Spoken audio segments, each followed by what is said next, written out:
Біздің планетамыз барлық жағынан да қолайлы етіп жаратылған. Бірақ әдемілігімен қоса онда түрлі адам аяғын басуға қорқатын қорқынышты жерлер бар. Сонымен, бұл әлемдегі ең қорқынышты сенуге келмейтін 5 пейзаж.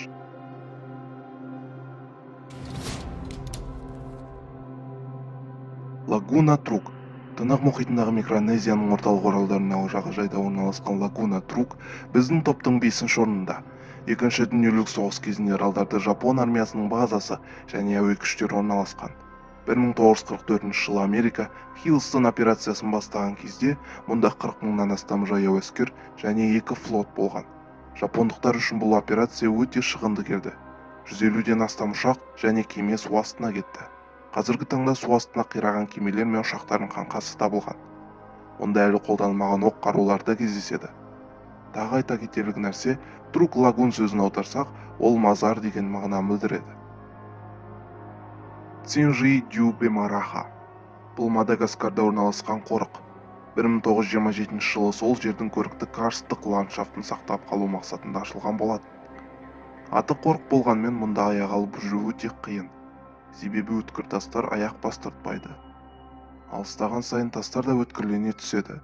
Мұндағы ең өткір тастардың кейбірі қатты бәтеңкенің өкшесін кесіп кетуге болатындай күшке ие. Есесіне мұнда әлемде кездеспейтін жануарлар мен өсімдіктер экологиясы бар.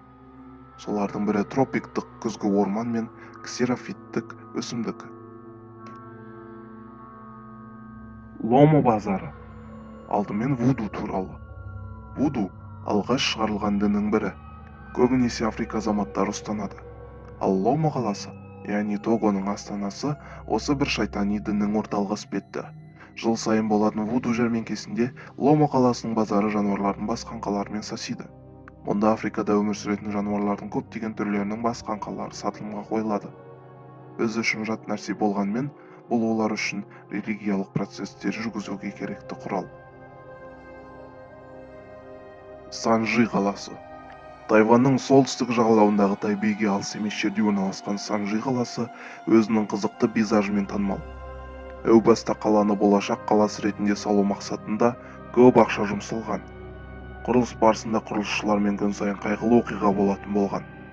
Бұған олар осы жердің жаман рухтарын байланыстырады.